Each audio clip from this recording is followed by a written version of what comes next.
走下去了。 Hola semuanya, bagaimana nih kabar kalian? Semoga kalian dalam keadaan baik-baik saja, sehat selalu, serta dilancarkan rezekinya ya guys, amin. Pada kesempatan kali ini, kita akanlah melanjutkan Tonghua dari I Am The Blade Master. Untuk di part sebelumnya, kita telah melihat kalau Tuan Qi haruslah meninggal dunia karena kecerobohan dia sendiri ya. Sedangkan untuk Nona Chu Jansui dan juga seniornya yang bernama Jian He haruslah bertemu dengan si pria ungu, yang dimana ya memang dia berniat untuk menghabisi mereka berdua. Dan sebelum itu dia menghabisi satu sekte bunga guys. Kalau begitu langsung saja ya kita masuk ke dalam ceritanya.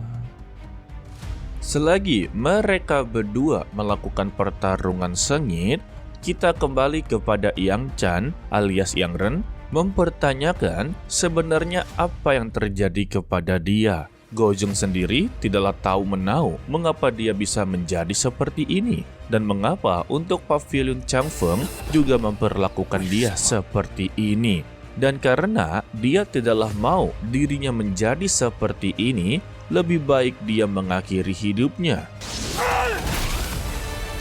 Setelahnya, Zhou Fengqi yang sudahlah tidak sanggup untuk berdiri, dia perlu untuklah beristirahat dan meminta kepada Yang Ren, dengarkanlah baik-baik. Sebetulnya, dia inginlah sekali menunggu Yang Ren untuk berlatih lebih lama lagi. Tetapi untuk sekarang, tampaknya tidak akanlah cukup. Maka dari itulah, dia harus memberitahu dia lebih awal tentang bayangan kilat yang sedanglah menimpa dirinya. Seharusnya dia jugalah tahu kalau sebelumnya Sekte Moyun telah diserang oleh Pavilion Changfeng. Dan orang-orang yang terkena bayangan kilat akanlah terjebak dalam seumur hidup. Karena untuk bayangan kilat sebetulnya adalah bayangan Jinglong. Jika diartikan, itu adalah ilmu iblis yang diwariskan dari generasi ke generasi. Siapapun yang terkena, maka mereka akanlah mendapati kekuatan yang begitu drastis. Tetapi ya, mereka tidak bisa mengendalikan tubuh mereka. Jadi layaknya seperti orang yang kerasukan. Dan dampak dari semua itu, tubuh mereka akanlah mengalami kerusakan yang tidak bisa untuklah disembuhkan dengan apapun. Atau lebih tepatnya ya, mereka akanlah meninggal dunia. Tetapi, jika berasal dari klan yang sama, maka mereka tidak akanlah terkena dampak tersebut guys. Jadi ya, jika kalian berasal dari Sekte Moyun, maka kalian bisa untuklah mengendalikan kemampuan bayangan kilat tanpa adanya kerasukan, tanpa adanya kerusakan di tubuh kalian. Waduh, OP juga ya. Yang Ren yang masihlah belum menyadari kalau dirinya tidak terkena dampak bayangan kilat, mempertanyakan, berarti untuk Sekte Moyun adalah sekte yang begitu sangatlah kuat. Bahkan sekelas Pavilion Changfeng sebenarnya sangatlah takut dengan keberadaan dari Sekte Moyun. Maka dari itulah Pavilion Changfeng mempelajari kemampuan ini secara diam-diam, bahkan untuklah mengadu domba dengan beberapa sekte, yang membuat Sekte Moyun haruslah mengalami penderitaan yang membuat satu persatu anggota dari Sekte Moyun keluar. Bahkan ya ada yang meninggal dunia akibat peperangan. Namun yang dipikirkan oleh Yang Ren, kalau Sekte Moyun ini termasuk adalah sekte yang begitu jahat. Karena mereka menggunakan kemampuan ini untuklah berperang dalam mengendalikan seluruh para lawannya agarlah menjadi bagian dari mereka. Tetapi ya untuk sampai sekarang ini Sekte Moyun sudahlah tidak terdengar lagi guys. Jadi bisa dikatakan ya Sekte Moyun telah bersembunyi atau memang sudahlah musnah dengan Pavilion Changfeng. Karena untuk sekarang ini Pavilion Changfeng telah menguasai kemampuan bayangan kilat milik dari Sekte Moyun. Dan pertanyaan Zhou Fengqi kepada dia, apa yang akan dia lakukan selanjutnya? Namun ya balasan dari Yang Ren, kalau dia hanyalah seorang tukang kayu, apa yang bisa dia perbuat untuklah mengubah semua ini? Mendengar ini ya, Zhou Fengqi sungguh begitu kesal dan langsunglah memukulnya. Membuat Yang Ren juga begitu kesal mengapa dia malah memukuli dirinya. Lantas Zhou Fengqi memberitahu alasan dia menyelamatkan dirinya karena dia juga inginlah melihat kalau Yang Ren bisa mengatasi permasalahan ini. Karena sebetulnya dia juga terkena bayangan kilat. Tetapi dia adalah satu-satunya orang yang selamat, bahkan tidak terkontaminasi dengan bayangan kilat tersebut. Semua itu dikarenakan kalau darah Sekte Moyun telah mengalir di dalam tubuhnya.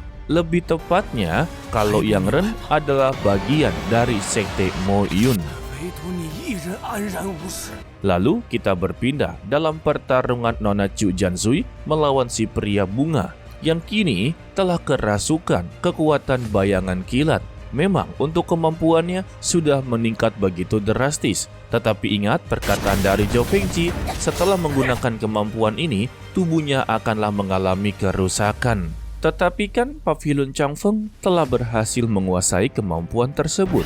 Jadi ya, ini bisa 50-50 ya. Kalau si pria bunga ini bisa rusak atau sama sekali tidak guys. Serangan demi serangan mereka kerahkan.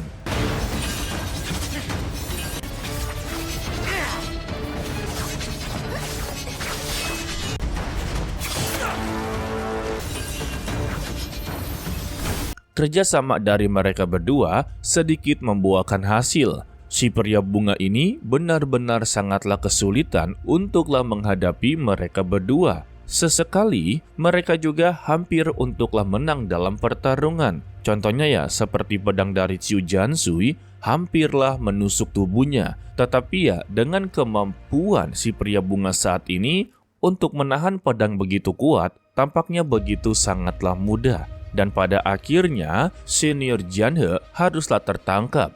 Dia meminta kepada Chu Jansui untuklah memberikan teknik pedang Zuzhou-nya. Jika tidak, maka dia akanlah menghabisi nyawanya. Sedangkan untuk senior Jianhe menekankan kepada Chu Jansui jangan berikan pedang Zhou-nya. Jika memang dia haruslah mati, memang dia pantas untuklah mendapatkannya. Anggap saja ini adalah pembalasan atas dosa-dosa dia. Tetapi si pria bunga ini langsunglah menjatuhkan tubuhnya dengan meminta kepada Chu Jansui apakah dia haruslah percaya dengan perkataannya atau percaya dengan dirinya. Sembari mengarahkan jarum ke lehernya senior Jianhe. Alhasil, Chu Jansui terpaksa untuklah melakukannya. Namun dia meminta jika dia mengingkari janjinya, pasti dia akanlah menghabisi nyawanya. Bagaimana cara menghabisi nyawanya?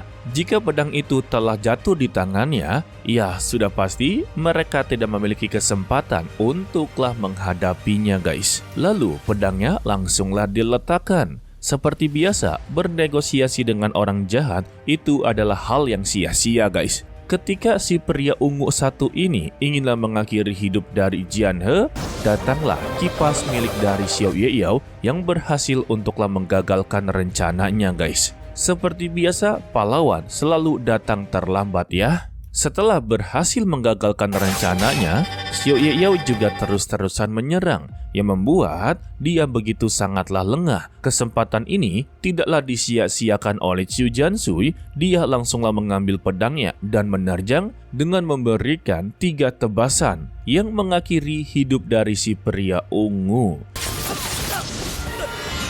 Setelah dari semua itu juga, mereka berdua sungguhlah berterima kasih. Dan kali ini, mereka berdua memiliki hutang budi. Jadi, jika dia memiliki sebuah permintaan, maka sekte mereka akanlah menyanggupinya. Dan Xiao Yeyao meminta kepada mereka berdua tidak perlu terlalu serius. Dia datang hanya untuk memberikan pertolongan yang kecil saja. Dan Xiao Yeyao memberitahu semuanya kepada Chu Jansui kalau dia selama ini mengikuti mereka berdua karena memang dia inginlah membantu mereka berdua juga. Sebab sebelum itu, Xiao Yeyao dan juga senior Jianhe telah bertemu satu sama lain. Mereka yang melakukan perbincangan membuat Xiao Yeyao sangatlah yakin kalau Sekte Basan sedanglah terjadi sesuatu. Maka dari itulah dia terus-terusan mengikuti keberadaan mereka berdua dan akhirnya menyadari kalau sekte mereka memang sedanglah disandra. Apalagi ketika dia menginterogasinya, tiba-tiba dia mendapati serangan dari si pria ungu yang membuat dia akhirnya mengetahui rencana dari senior Jianhe, yaitu membawa Chu Jansui untuklah dijadikan sebagai pertukaran agarlah Sekte Basan benar-benar selamat. Tetapi ya, pada faktanya, mereka semua telah dihabisi oleh si pria ungu satu ini guys. Dan untuk kesekian kalinya, Jianhe meminta maaf atas perbuatan dia kepada Chu Jiansui dan juga kepada Xiao Yeyao. 也害了你和杨人。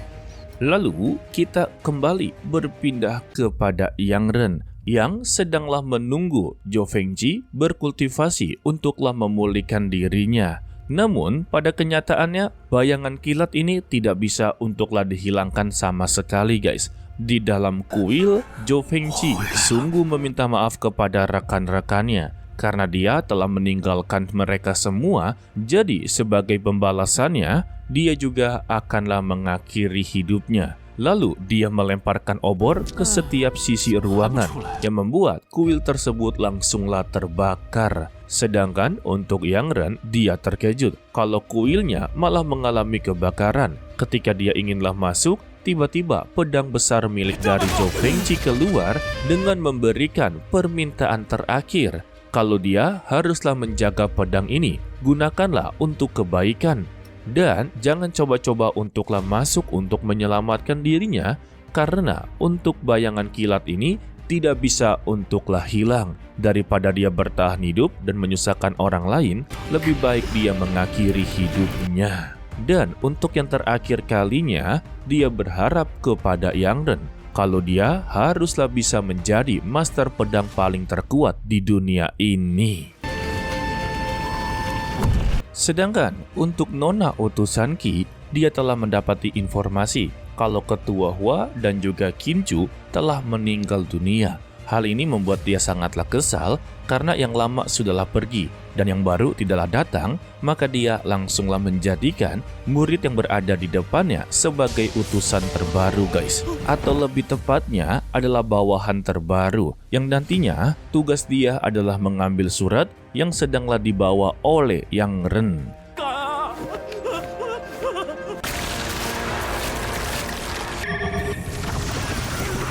Dan kita bersambung untuklah dilanjutkan part berikutnya, yaitu Kamis minggu depan. Bisa dikatakan sebenarnya Tonghua ini bagus guys. Setiap episodenya pasti ada saja yang meninggal dunia. Sebenarnya inilah yang Mimin suka dalam sebuah perfilman. Harus ada yang ditinggalkan, harus juga ada yang baru datang guys. Karena ya pergantian tokoh itu sangatlah penting. Daripada tokoh yang lama tiba-tiba menghilang begitu saja dan tidaklah dijelaskan sama sekali. Ya sebenarnya banyak sekali sih Tonghua seperti itu ya. Oke lah, sepertinya cukup sampai di sini saja dulu untuklah video kali ini.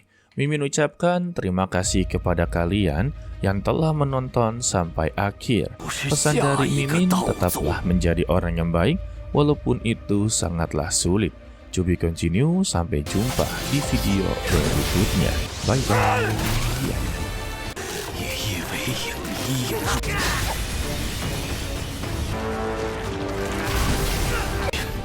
独自走下去了。